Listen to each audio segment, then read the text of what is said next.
a quick stop to pick up a fellow sailor and then go help re-secure another one. Hang on.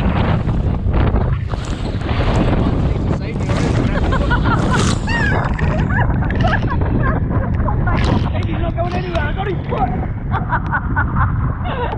Didn't help me. You screaming, give me the damn line!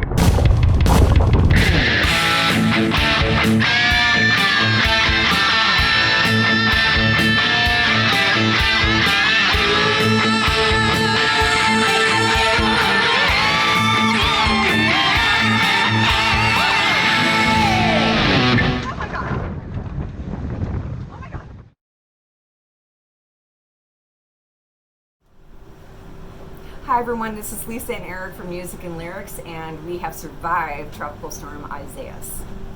Alright, before we talk to you about what it was like being here in Luperon during the storm, a little bit of background on the storm. This was actually the largest storm that has hit the Dominican Republic since, I want to say, 1979, according to locals that have been here. This was 1,000 miles wide, and the Dominican Republic has not sustained any type of direct hit to both the northern and the southern coastlines for many decades at this point. And one little fun fact, tropical storms are actually referred to as tormentas. Tormentas. And now I understand why.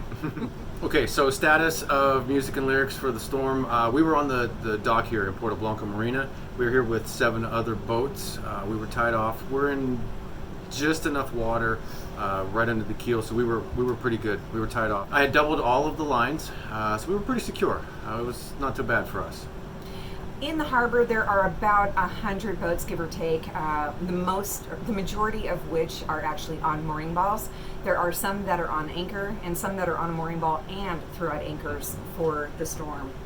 I want to talk to you a little bit about the mooring ball situation here in the harbor. These mooring balls are actually secured by 1, sometimes 2 barrels that are not permanently secured to the bottom. They actually these barrels sit on top of about 12 feet of mud.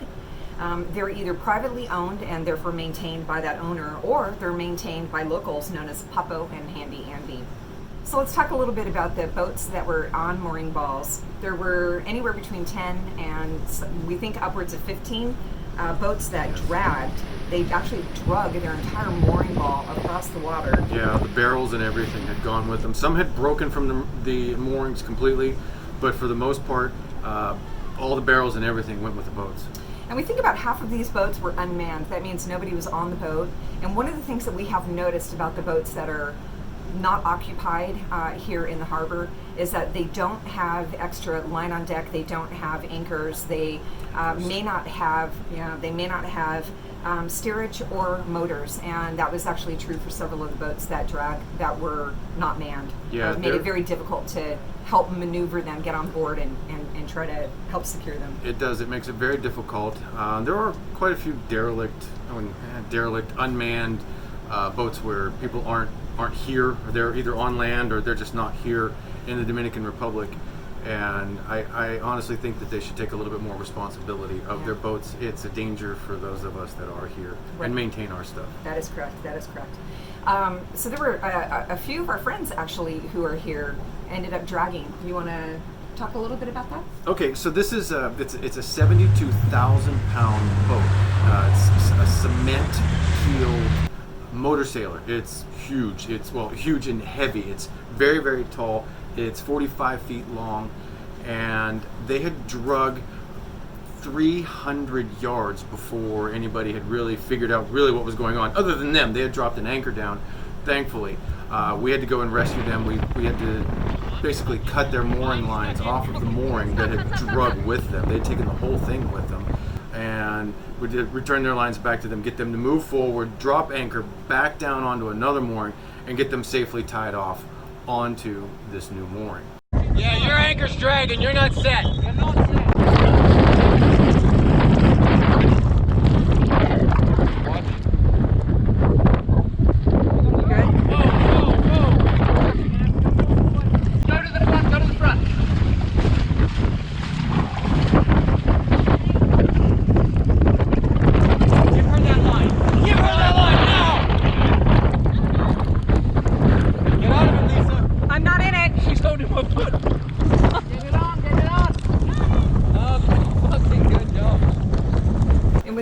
storm, or talk a little bit about that? No, this was right at the beginning. We were only seeing 35 knots.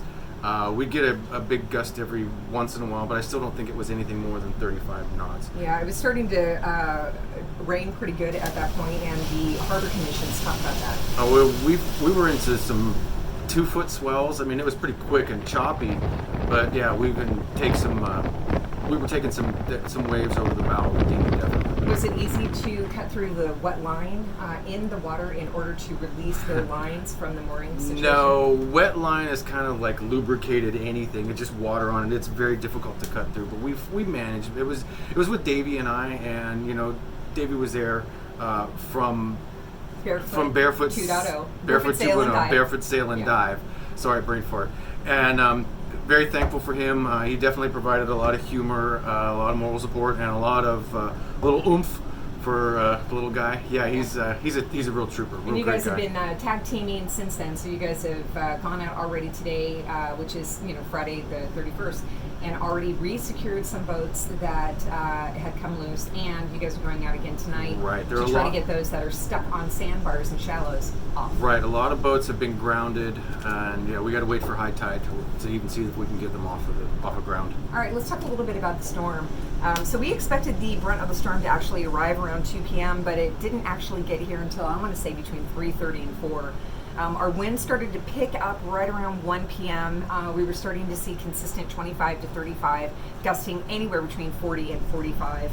Our friends over on Caterpillar, who are located at the mouth of the harbor, had their max wind speed registering 59 knots. Yeah, they're a little closer to the entrance than we are, so they literally had a funnel of the air coming through there. So if they registered 59 and we registered a maximum of 42, 41.7. So yeah, and we've got a lot of land in between us and where we are, so definitely a lot more protected than being right at the mouth where they are. Yeah, and I bring this up because according to the local reports, Luperon itself saw winds anywhere between 50 and 60.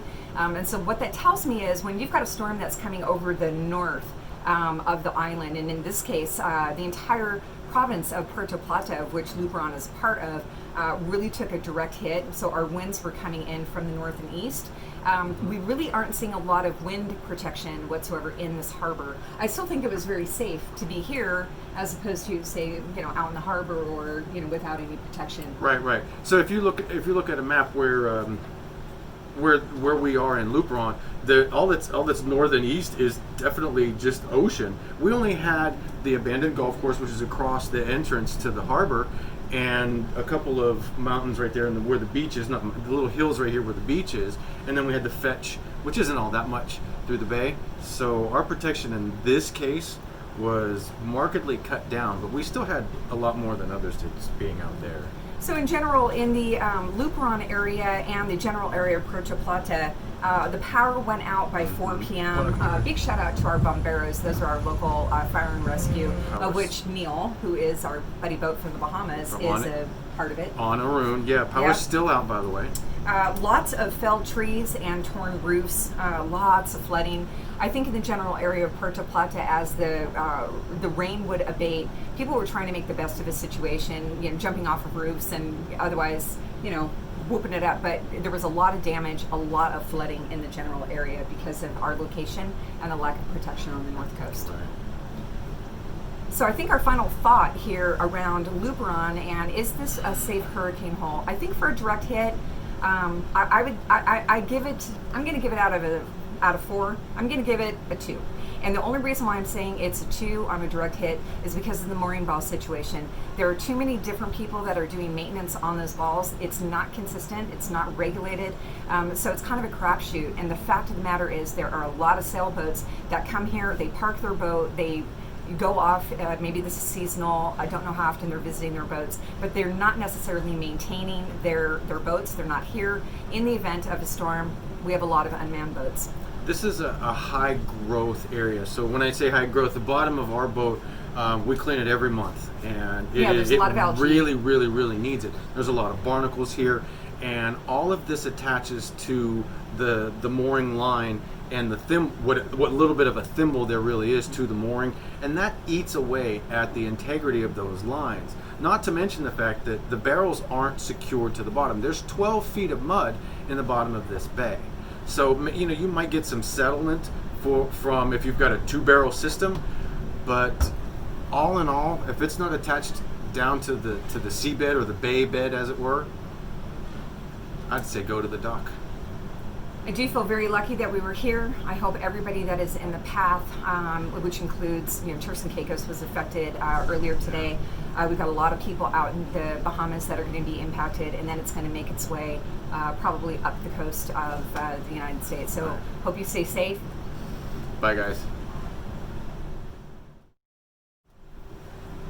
Hi everyone, this is Lisa and Erik from Music and Lyrics, and we have survived Tropical Storm Isaias.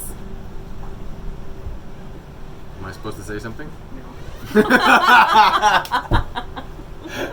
I'm like, is that a cue for me?